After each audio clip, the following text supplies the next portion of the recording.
All right, welcome to another episode of Shots from the Winchester podcast, brought to you by Greencastle Consulting, your nation's premier strategy execution firm.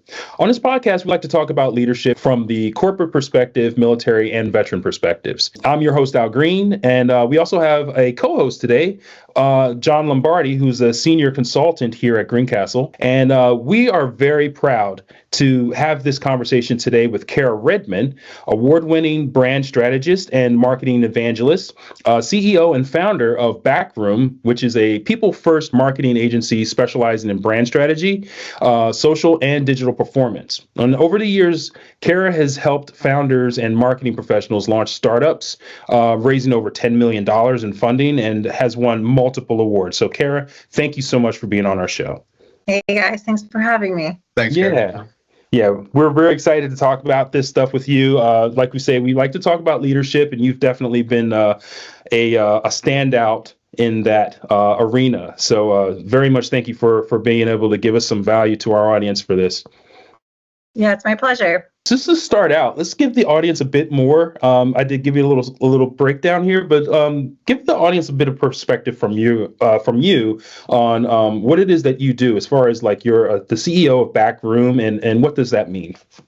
Sure. I started this agency a little over a decade ago to fill a gap in what I saw in the agency experience, which is we were really focused on short-term ROI, impressions, clicks, a lot of vanity metrics, but we were doing these things for the sake of sales and pipeline growth at the detriment of the overall brand. So what I mean is, can we show a spike in numbers because we drove retail velocity in stores for a CPG brand? Great, but how do we do that? Buy one, get one sales. So then in 6 months, we down the value of the brand, right? So I started this agency to put more of a long-term mindset on the clients that we worked with to think about what are we actually building, who are we building it for, and how do we do that through communities, relationship building, and actually listening to the market, listening to our customers and building along with them. So now we've been at it for, like I said, over a decade. We worked with everything from pre-funded startups with half-baked ideas that we helped finish baking, all the way in global mergers and acquisitions and managing the comms through that. So brand is really our central piece. It's the part that I think that makes companies really connected to people and not just companies, and helping people find that, and not only find that, but understand how to articulate it and grow equity in it is our sweet spot. How did you find that as kind of your niche? Like, what was your pathway to Backroom? How did you see that value and kind of identify that was somewhere that you wanted to live? Yeah. I have a maybe unpopular opinion about the lines of work that we tend to get into. I think it's a little bit of laziness. I think when you find something that you're naturally good at and you just get, it's less work, you're able to produce more. And so that path just sort of unfolded for me. So what I mean by that is, in the agencies I worked with, I was very fortunate enough to work under a mentor who has a PhD in brand, believe it or not. Her name is Lee George. She's fantastic. And so I got to have this little insight into what brand meant when we look through that branding lens when we're dealing with all of our clients. And so, it's really when you sit across from clients at an agency someone else owns and they're not having those same in-depth conversations is how I found the gap in the hole. And I think that even today, brand feels like this ethereal, mystical thing that you can kind of feel, and it's very abstract. And I've, for 10 years, been saying, no, it's measurable. It should be measured. It's the reason you pay more because there's a Nike logo on it and the same exact shirt next to it doesn't, right? Sure. Right. So for me to be able to experience that with clients where there was this need to just be a little bit more thoughtful in the materials we're putting out, what happens to your brand when you turn off paid ads? Is it still there? Do people know what it means? Really just came from experience and showing up every day and working with clients. So as you kind of talk through that, right, and you and I have talked, and I've spent a lot of time looking at some of the things that you put out in your, social media space where you talk about brand. Do you have a nice consolidated brand for you? Like, what is Kara Redmond's brand? So personal brand and corporate brand are different, right? Because brands need to be really consistent. Brands need to be reliable. We need to understand what to do with them. And personal brand are people, and people are people, and people are messy. So I do a LinkedIn cohort, and I tell the students that join that you can have a lot of different interests. Jay Baer is a great example. He's a customer experience research analyst, and he has a whole podcast and show about tequilas, and it's all on his LinkedIn platform, right? So I think that when we look at social media on the personal side, people are buying from people way more than they're buying for brands, right? We do a lot more work at Backroom right now with personal brand strategies on social for the employees that work at a company and not the company page, because it's just not as effective in terms of like building pipeline specifically. And the work that we do in there is people want connection. They want to know who you are, not just a list of things that you can do. They don't just want the list of services and expertise. It's boring, right? We want to understand the why behind it, the ethos, the things that power those services, and what got you where you are, because that's the stuff that makes us feel more connected. I love that. I sat in a workshop recently where we were working on elevator pitches, and it was a room full of people with all of this experience on the business side and the military side, and it was talking about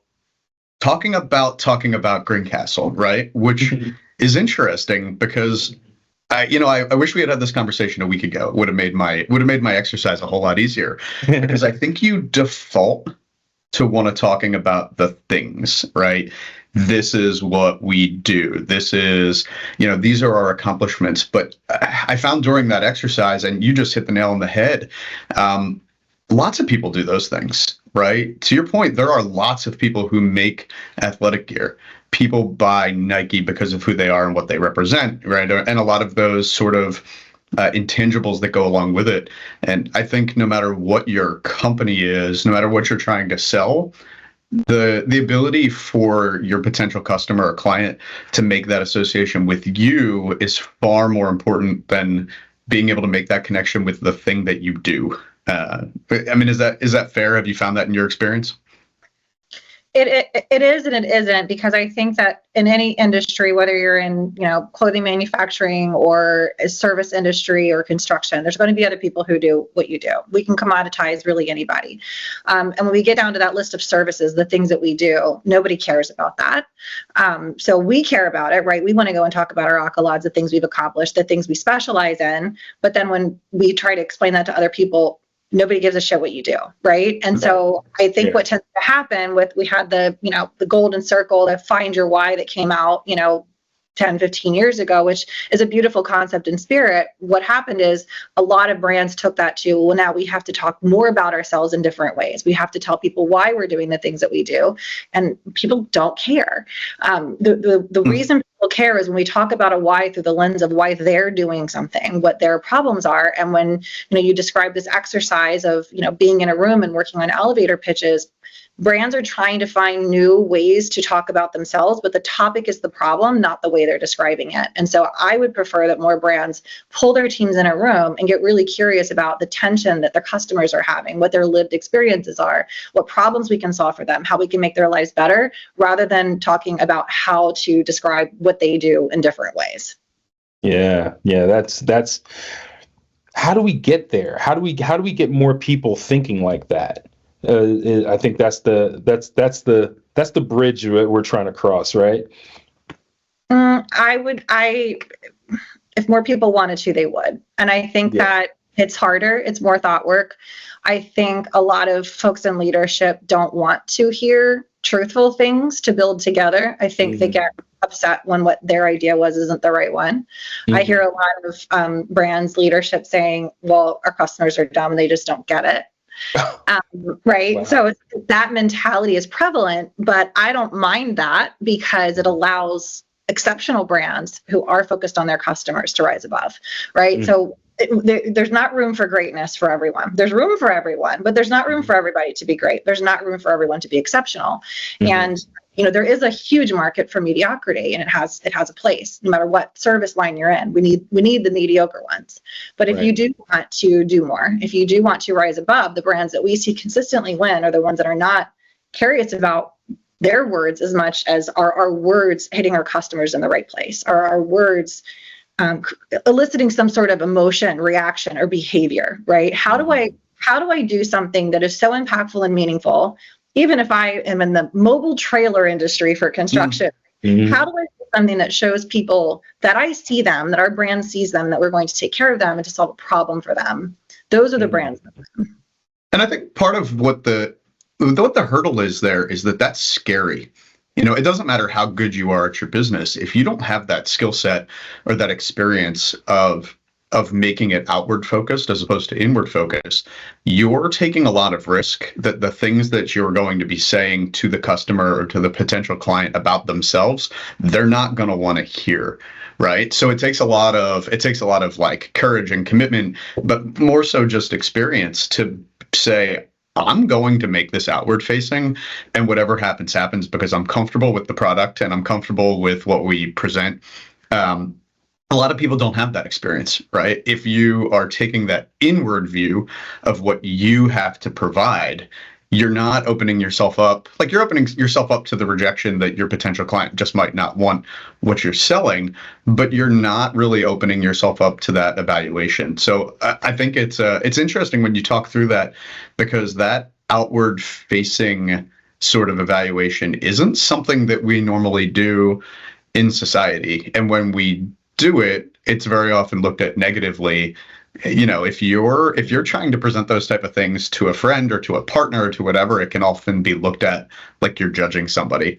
But I think, to your point here, in sales, like, you have to be judging your potential client, because that helps you find opportunities where the two of you can work together.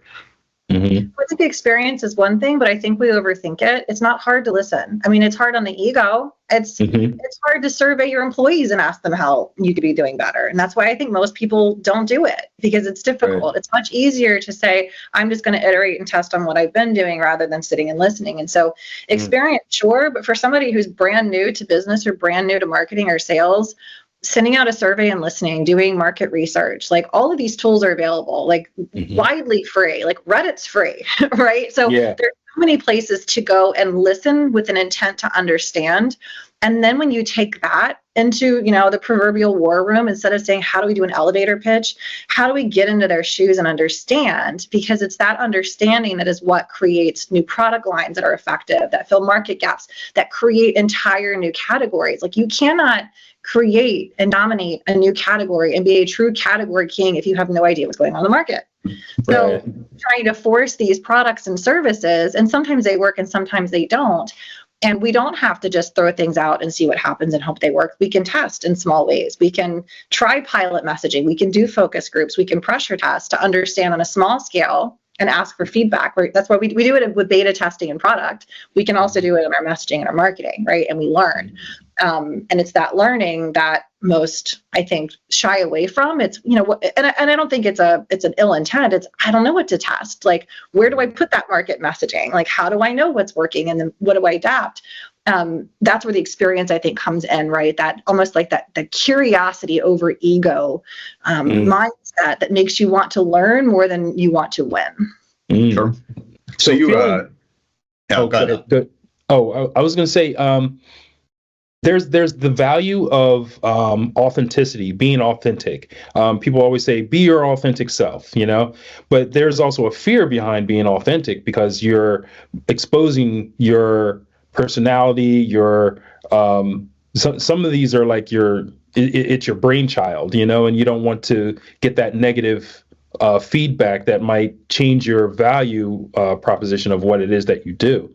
And so I think that's what you're mentioning about ego. I think that's where we come to a bit of a brick wall, like where we're like, oh, I want to be authentic, but I need to also kind of code switch in the situation that I'm in, because I need to make sure that these people recognize that I'm with them.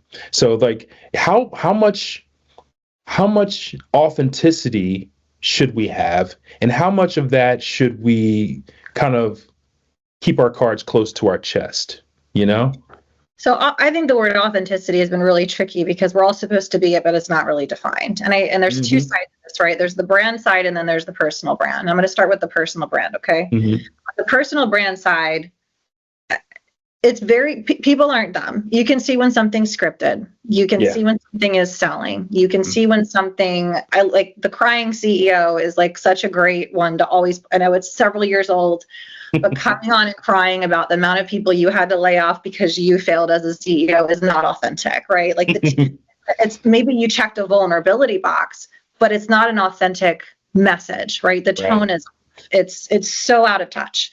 Yeah. But when we're on personal brand too, it's people like to think that they know you when they follow you on social media. They think that they're part of your world.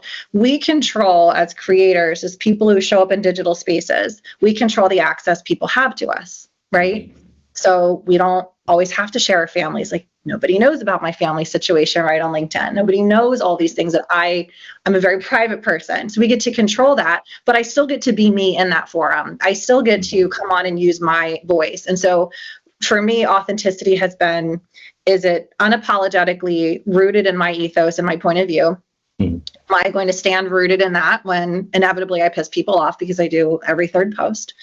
And does it sound like, if someone read it and didn't see my name, would they say, oh, that sounds like something Kara would say? So you have to kind of define it and what are the things that make it really you versus I saw something, I was inspired by it, I want to be like that person, and so I'm going to recreate that environment here. And it's the same thing we kind of do out in the world too. You see someone, you're like, that's a really cute outfit, and you kind of try to do it and you're like, oh, the outfit wasn't cute, she just was, right? So you have to find ways to adapt the things that inspire you in ways that are truly you rather than this kind of copy paste, right? So that's and I could talk about that forever with engagement pods and all the shortcuts that these big creators are doing, but I won't. That will be a different episode. But then on the brand side, we're not supposed to really be authentic as we're brands, right? And I think that that's where it gets really tricky is now you have these brands jumping on trends that have no relevance. They're going into lanes that are not their own, and they're not thinking about how does this trend, this content, this world event apply to our brand and our customers in a really relevant way, I would use rather than authentic, versus this is what the internet's doing, so I guess I should too. Yeah. Right. Letting trends dictate how you're going to represent yourself out in the world. Yeah. That's thank you for that. That's very well articulated. It's one of those things that I've always thought about, and I think the listeners are going to definitely take something away from that. I definitely, unless you want to jump in, John, I definitely want to get into something that's a debate across the board, the 4-day work week. And you're very much a fan of that. And I would love to have that conversation right now with you. Like, what do you think about this? What value do we get out of a 4-day work week versus how we do things now? We're like 5 days, 40 hours a day type situation. Yeah, can I, Kara, before you kind of give your 2 cents, because I'm very excited to hear about this too. Just kind of some background. When you're talking about your brand and something that you really push forward online, which is why I started following you, is your whole mentality and your whole sort of ethos around being good to people, right? And I want to kind of hit that first, right? I love this concept that you've brought up. Like, can we be successful and be good to people at the same time? So, Al and I have both spent time in the Army. I'm still in the National Guard. I can't speak for Al's experience, but I can say that historically, the Army specifically and the military more in general has always been really bad about being good to people. We have this mentality that, like, if you don't treat people like crap and grind them down, that there won't then be an outlet to be successful.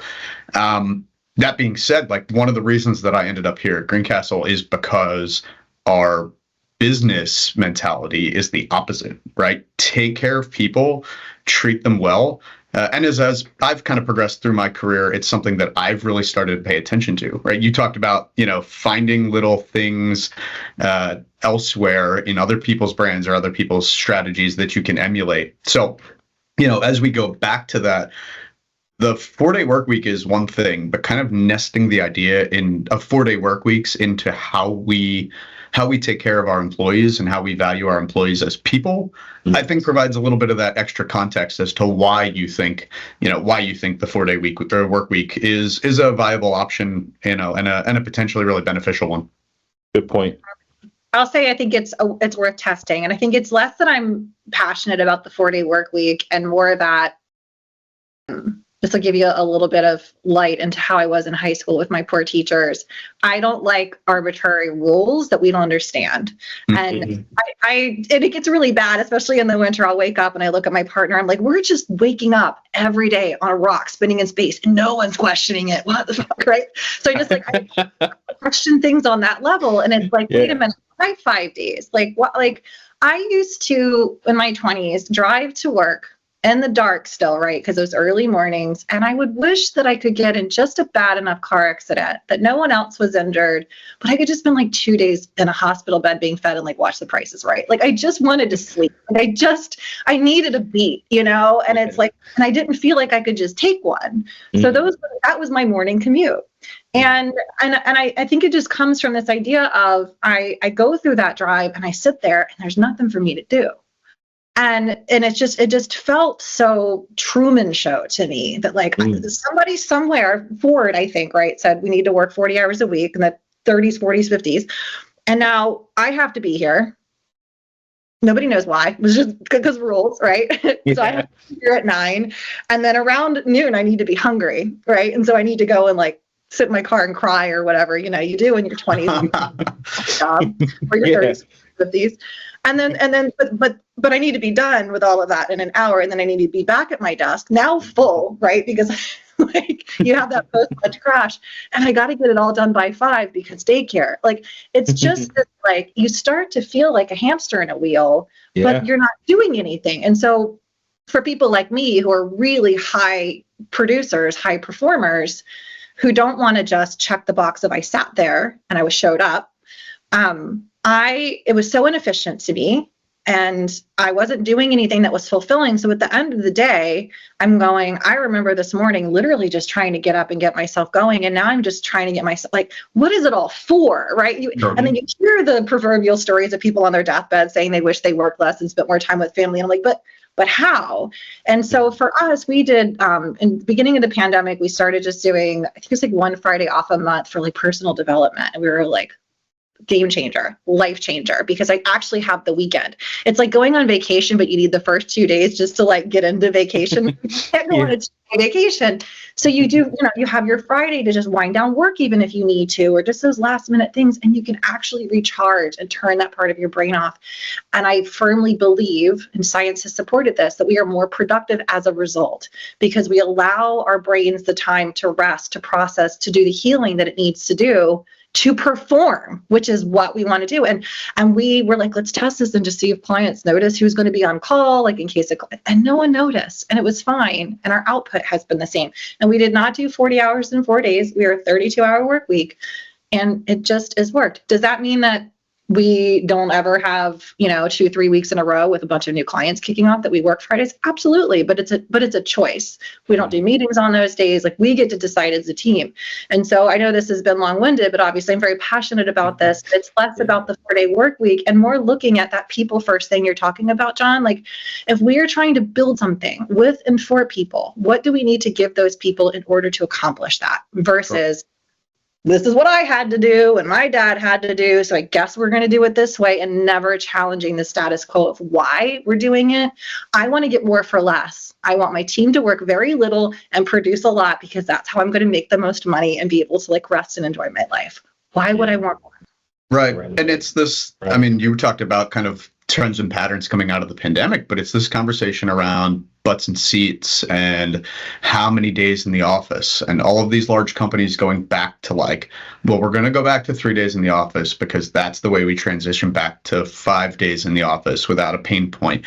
And we, you and I have talked about it, and obviously Al's familiar, but one of our core value number one is adult rules, which is kind of how you and I started talking about this idea of family comes first, be self-managed, take the initiative, and do your own work. And it's so funny because we're 100% veteran operated, and folks transition out of the military, and I'll get new employees who'll be like, hey John, I'm logging off for the day, and I'm like, I do genuinely appreciate that you're checking in, but also like you're a grown up. Like you have 30 years of experience, and Like, did you make the client happy today? Yes. Cool. Like, it can be 2:00. I don't care. Yeah. Go bring your dog to the vet. Like, I promise you do not need to check in with me.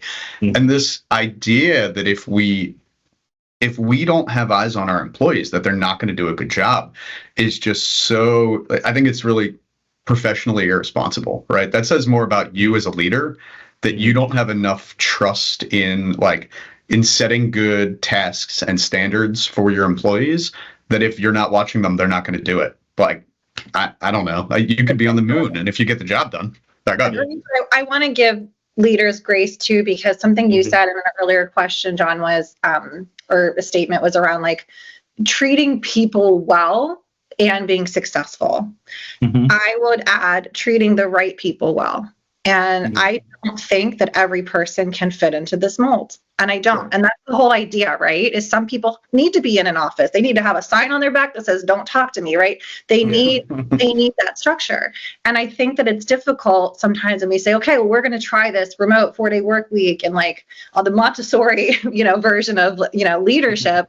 And then take advantage of it. And they're like, see, right? So I think that everyone has to have that people first mentality for when I am hiring for these roles, is this somebody that I have to micromanage? And some people do.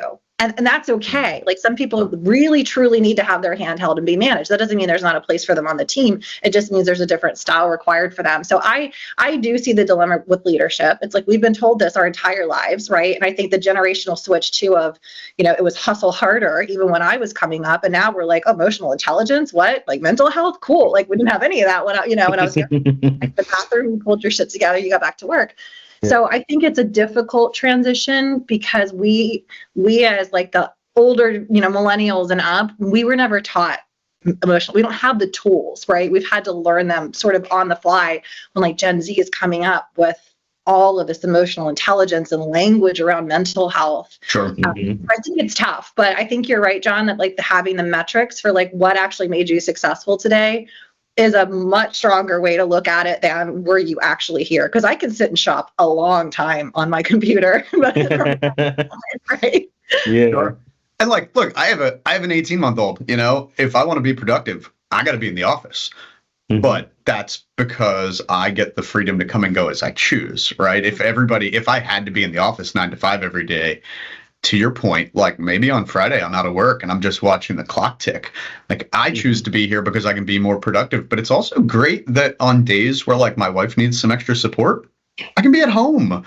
And like if I need to take a long lunch to take the baby out and take the dog for a walk and give my wife some space, that I have that flexibility. But again, it comes down to establishing that culture that you trust that your people are going to do the right thing, but then you also have to verify on the back end. That's when the leadership comes in, that you can't just obviously blindly expect that all your folks are going to do their thing on their own. Having those benchmarks in place to be able to kind of come back and check and coach and teach and mentor is just as valuable as providing that freedom. Yeah, you're so right. And I think that to bring everything back to people first, people doing the right thing are people who want to do right by the clients. And when you instill a culture of we take care of people, and we're all in services, right? Everyone on this call is in services. We are of service to people. We are here to help people accomplish something. Like we are servants of our clients. And if you have that mentality of people are paying us money to help them, then you take that walk with your kid and the dog and you enjoy the sun. And then while your partner's making dinner or after you put your kid down, like you finish it, right? So it's like, it's that balance of it where it's like, you don't do that and then not anything all evening. You now have the autonomy to figure out how am I going to best service my clients and honor my team? And it might be taking that midday break so that you can focus and not have the guilt of missing time with your child that day, right? And like, that's the idea of what do people need? What does John need on a Tuesday when it's sunny out and he's got the kid by himself to best serve his clients? And it might be a little bit of shift in the daily schedule. Yeah, it's like the ultimate Pomodoro effect, working on, coming on, going off, like I'll be at home working, editing. And I feel like I'm a lot more productive as far as editing goes at home. I have a system in place, and I come here to do productions, video, things like that, meetings, everything, and I value the structure that we have here at Greencastle because of that. If we didn't have that, it would be a little difficult to be able to manage your life outside of work. That's another thing that I really value about the idea behind the 4-day work week, because it gives you that ability to be free.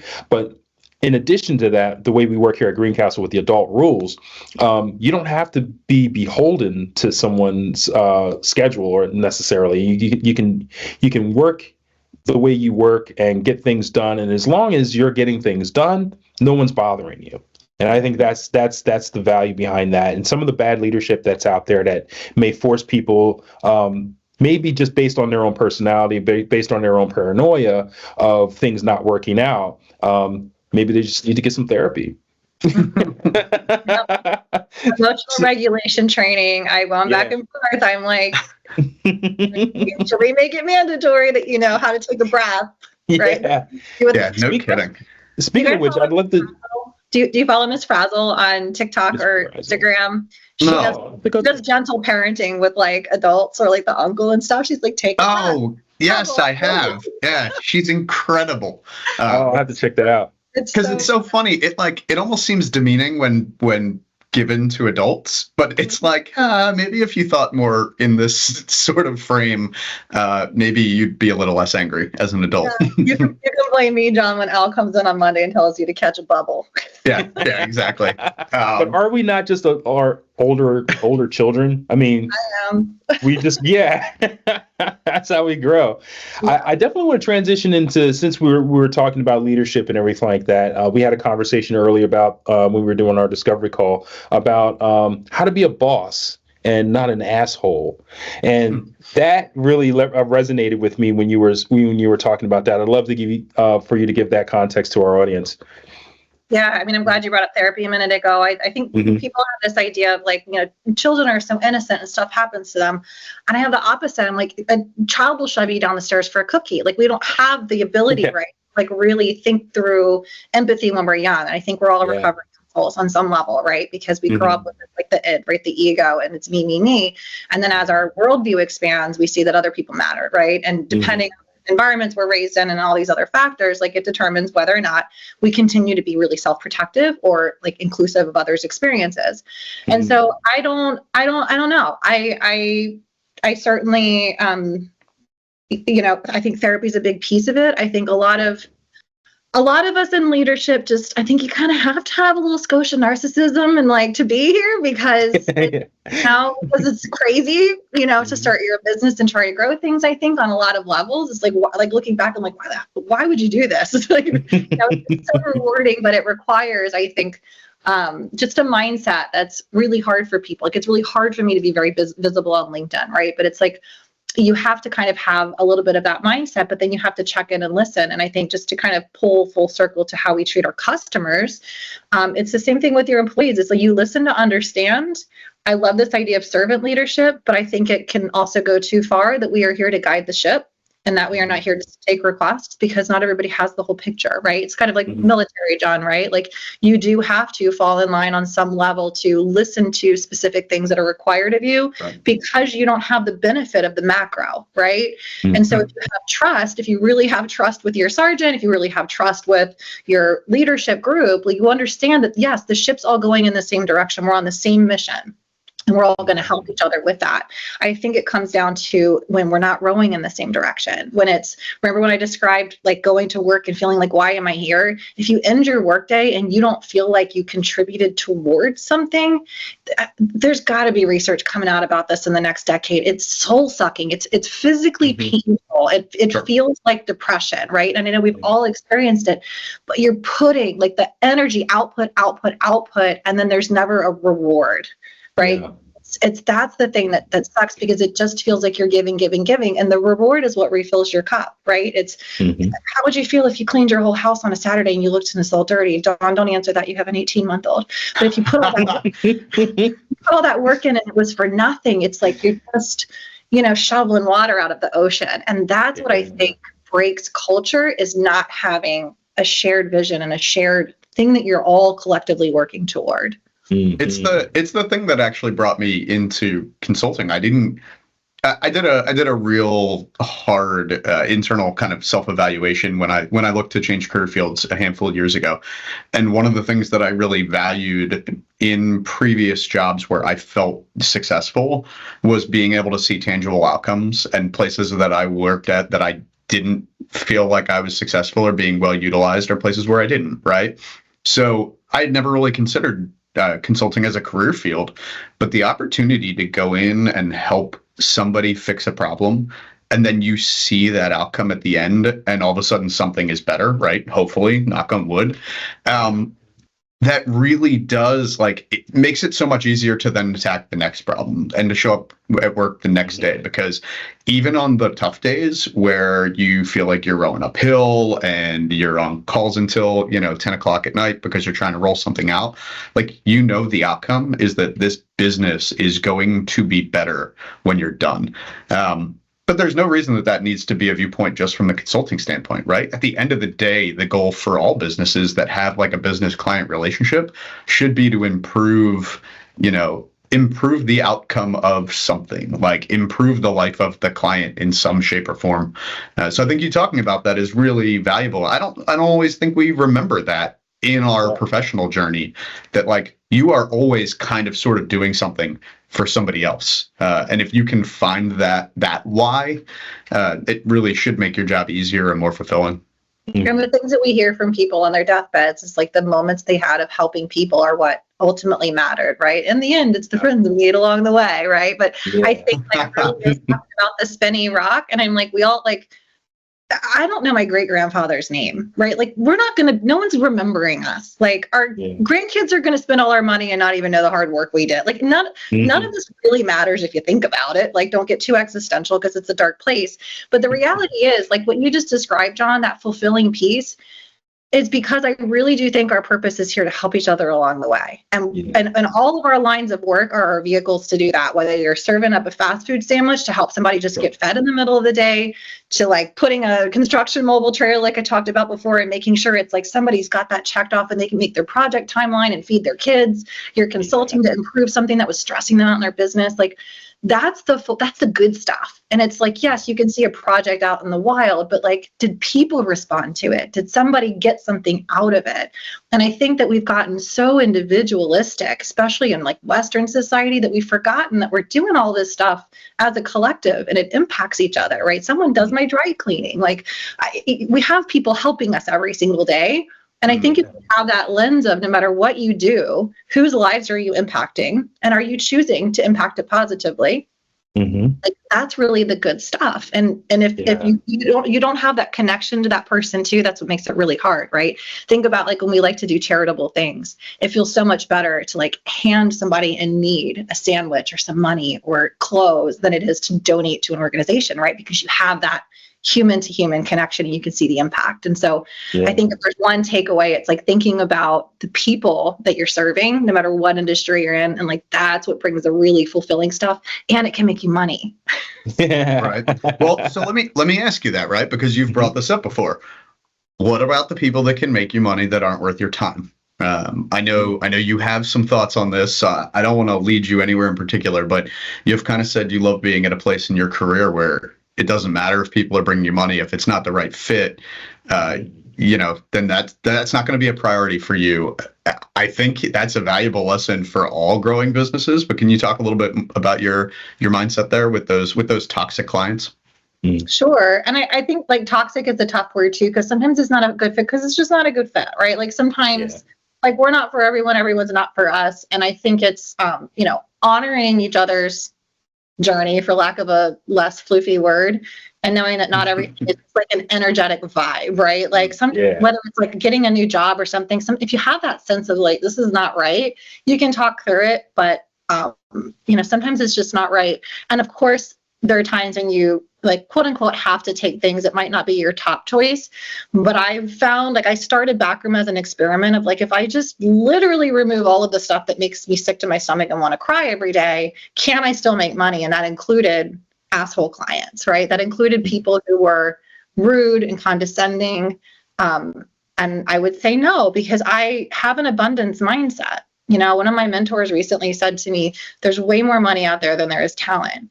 And if you have that Mhm. mentality of the world can be your oyster if you really remove these limiting beliefs, then saying no to the asshole brings somebody good to you.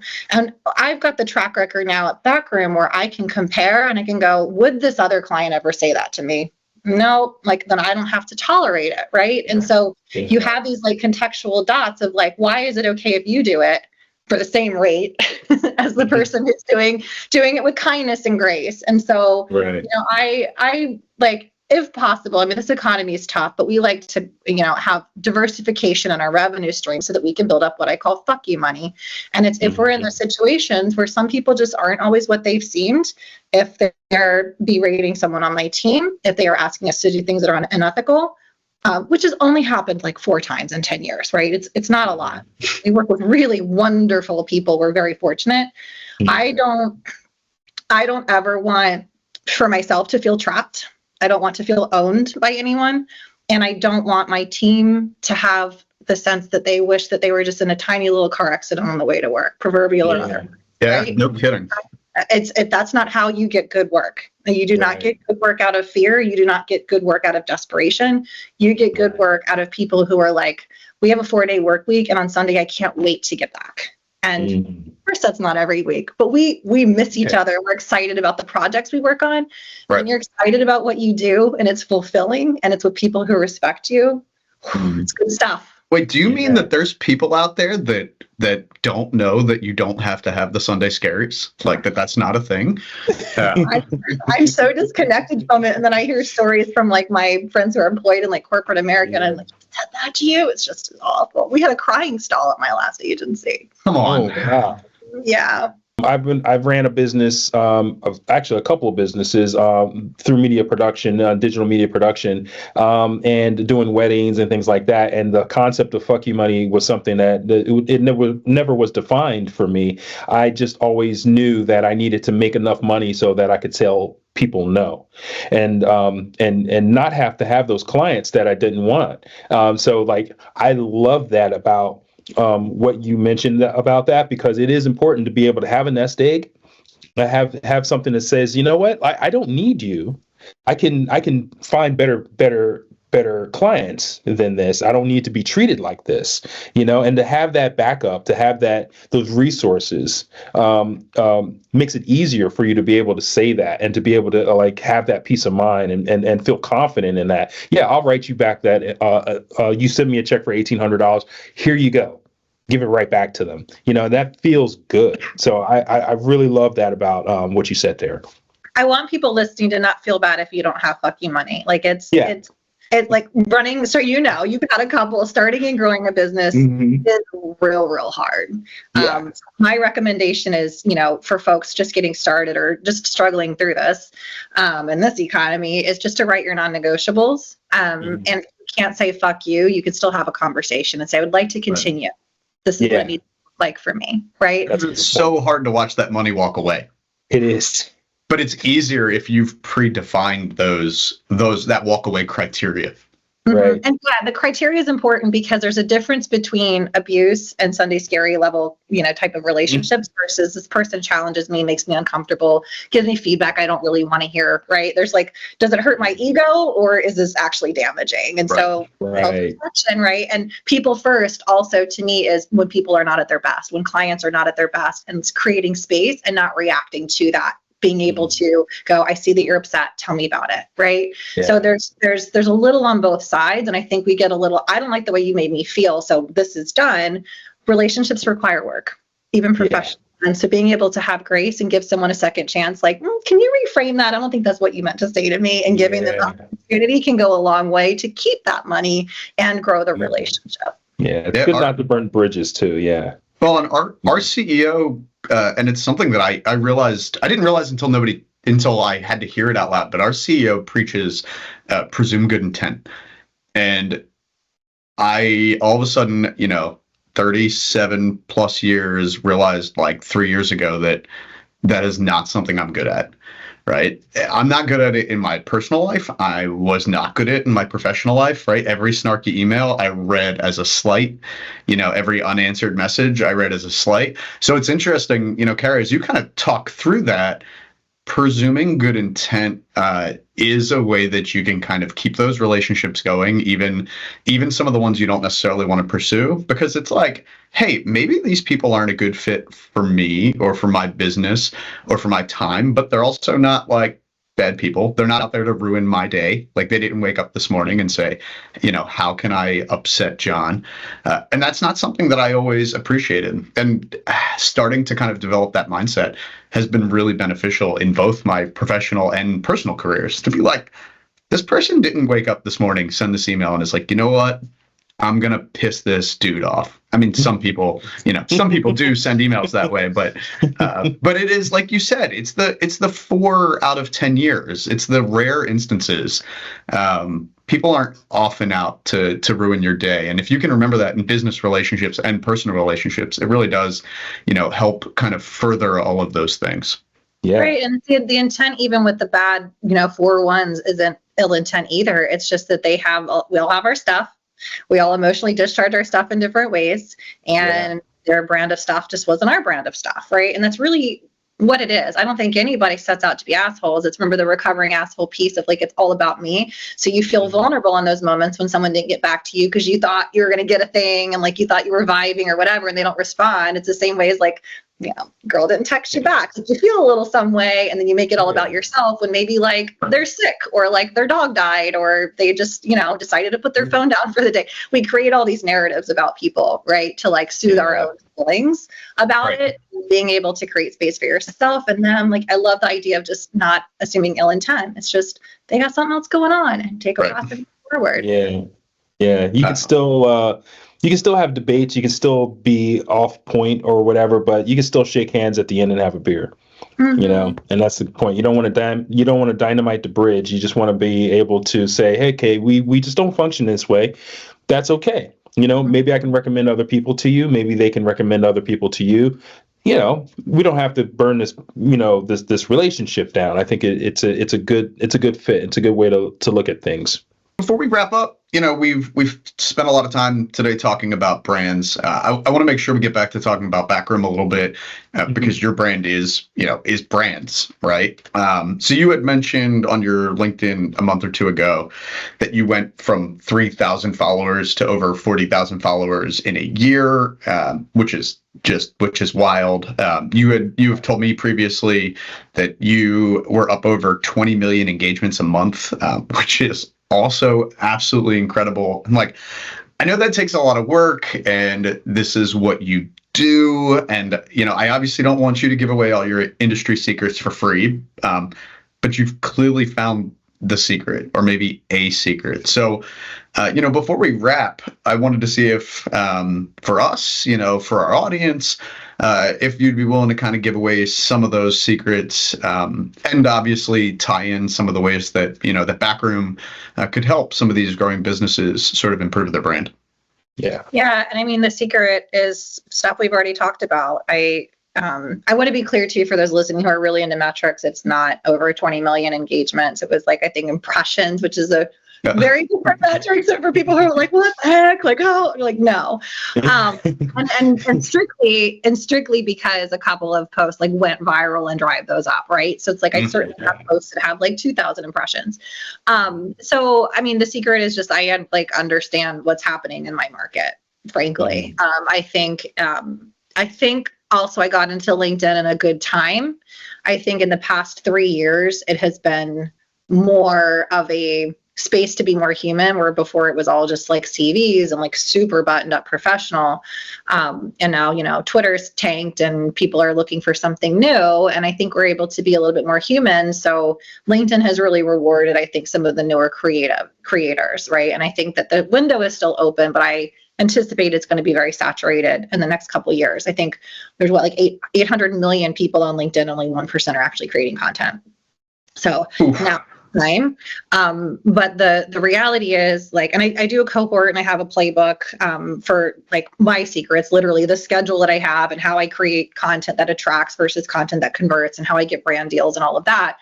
But I think it's, like, going back to that customer retention. It's what do people need? The content that goes viral for me is the content that speaks to situations that people are stuck in or people are frustrated with, right? It's the 4-day work week stuff. It's, I don't care if you have a resume gap. It's real things that people are experiencing, and they can't say it because either they don't have the platform or they don't have the words. They haven't been able to articulate it, right? Like being able to call something fuck you money, and you're like, I know exactly what that means. I just didn't have a term for it. Right? It's that feeling of shared human experiences, and then you give voice to it. And a lot of folks can't say anything because they have bosses or they're job hunting and they don't want to look disgruntled, right?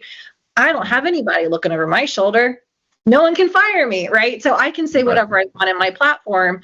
And I'm sure you picked up, I am, very outspoken and a little mouthy. So I am able to go on there and use my real voice and talk about things that I'm trying to do differently. And I think what has made me feel really inspired about the follower growth and the engagement, I have a private community of really active folks too, is the idea that they have hope that things can be different, that there are people like me who are trying real hard to grow businesses that are taking a different model, and that they feel seen, right? And at the end of the day, I think we all want our experiences to be validated. We all want to be seen and heard, and creating a space where we can have that dialogue and shared understanding that the system is broken and that it's very fixable with some mind changes and a Scotia therapy, that we can all kind of do this together, right? And so it doesn't come down to, here's all of my accolades and brand and what I've done. It's here's where we're going. Getting everyone rowing in the same direction is what I think leadership is about, finding a common enemy and getting everybody moving toward some sort of resolution to that enemy. Yeah, that's great. Yeah, that's fantastic. Yeah.